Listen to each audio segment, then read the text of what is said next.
మొన్న 4 నెలల కింద జరిగినటువంటి అసెంబ్లీ ఎన్నికల్లో మీరందరూ ఏమన్నారు, టీఆర్ఎస్ వస్తుంది, కేసీఆర్ ముఖ్యమంత్రి అవుతారు.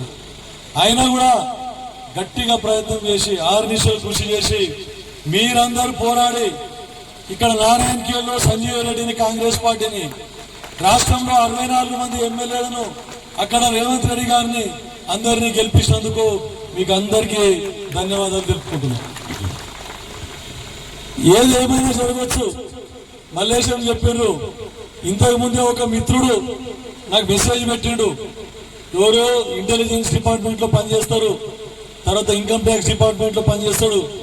ఆయన నాకు మెసేజ్ పెట్టిండు ఇంతకు ముందే. ఏడా మేము సిరిగాపూర్ లో మాట్లాడేటప్పుడు మెసేజ్ వచ్చింది. ఏమనంటే ఫస్ట్ విడత ఎలక్షన్లలో ఇండియా కూటమికే మెజారిటీ ఉంటుందని చెప్పేసి మెసేజ్ పెట్టారు. అందరూ నరేంద్ర మోడీ అంటున్నారు. ఇప్పుడే మెసేజ్ వచ్చింది నాకు.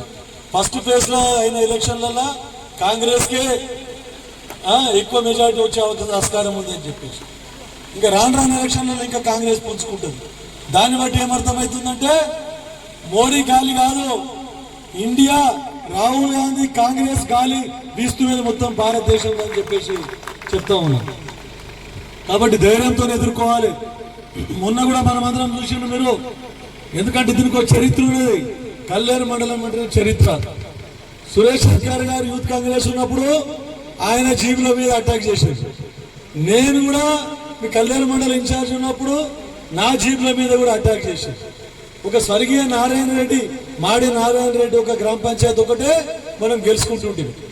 మిగిలినవి మొత్తము కాంగ్రెస్ కి ఎవరు కూడా అసలు మన ప్రచారానికే రానియకూడదు. మీకు అందరికీ తెలుసు, 1989లో కిషారెడ్డి గారు ఎమ్మెల్యేగా నిలబడ్డప్పుడు రాపర్తిలో మనకు 6 ఓట్లు పడ్డాయి.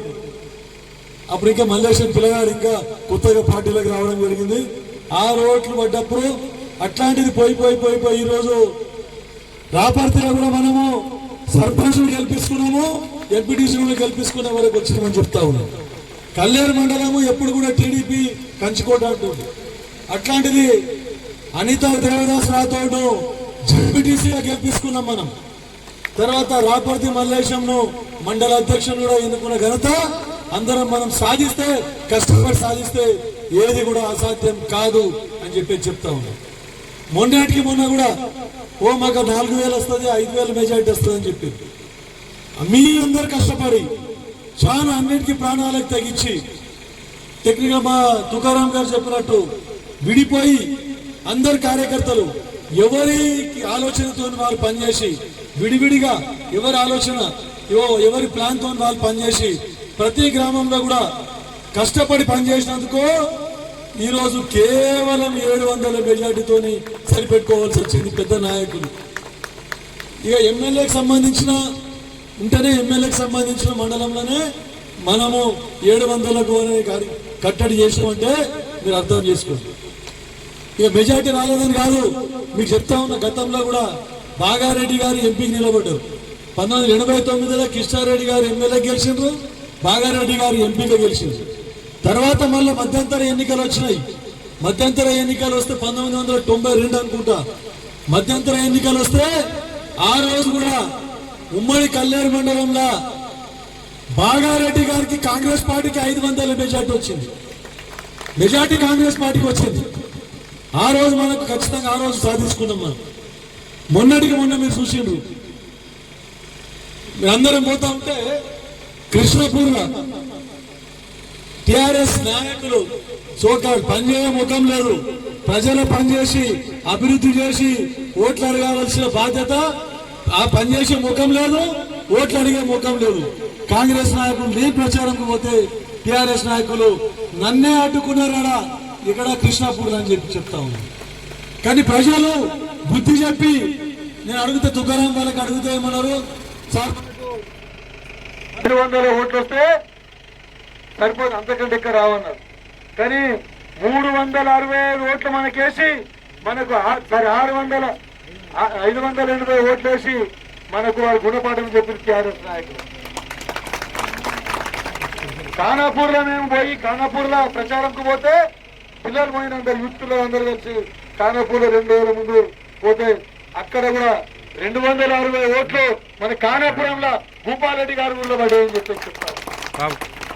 ఎప్పుడూ ఏజెంట్లు కూర్చొని చేయకుండా చరిత్ర నుంచి మొన్నటిసారి ఖచ్చితంగా దీటుగా ఎందుకంటే ఏజెంట్ కూర్చోబెట్టాం. మహేందర్ గారు మన కృష్ణాపురం మహేందర్ తుకారాం తర్వాత బాలరాజు వారితో పాటు నా కొడుకు అనురాగిరెడ్డి కూడా పోయి అక్కడ ఏజెంట్ కూర్చున్నాడని చెప్పి చెప్తా ఉన్నాం. వాళ్ళందరికీ చుట్టుపక్కల గ్రామాలందరికీ చెప్పి పోలీసు వాళ్ళని అలర్ట్ చేసి మొత్తం సెక్యూరిటీ పెట్టించి ఇది పెట్రోలింగ్ పార్టీని తెప్పించి ప్రతి గంట కూడా చెప్పి మన కార్యకర్తలను కాపాడుకుంటే ఎంత వ్యతిరేకత ఉన్నది భూపాల్ రెడ్డి మీద అని చెప్పేసి అర్థమవుతా ఉంది.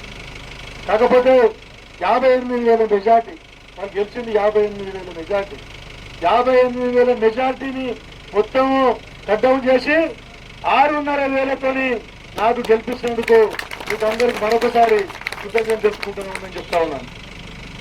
అట్లనే గతంలో ఎంపీ ఎలక్షన్లో కూడా 2009లో కిషారెడ్డి గారు ఎమ్మెల్యే సురేష్ కుమార్ శెట్కర్ గారు ఎంపీకి నిలబడ్డప్పుడు నారాయణ ఖేడ్ నియోజకవర్గం నుండి మనం 50,000 మెజార్టీ ఇచ్చి సురేష్ కుమార్ శెట్కర్ ని ఎంపీగా గెలిపించుకున్న ఘనత మన కాంగ్రెస్ కార్యకర్తల గురించి చెప్తా ఉన్నాం.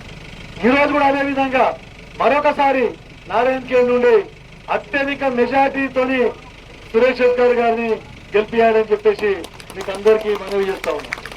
ఇక అభివృద్ధి గురించి మాట్లాడుతూ ఉన్నారు, అవినీతి గురించి మాట్లాడుతూ ఉన్నారు భూపాల్ రెడ్డి గారు. ఎక్కడ చూసినా భూ కబ్జాలు, శంకరాపేట మండలం, నాగిల్గీత మండలం, మళ్ళీ ఎక్కడ చూసినా ఇక్కడ కల్లేరు మండలం, ఇక్కడ చూసినా కూడా అటవీ భూములు, ఫారెస్ట్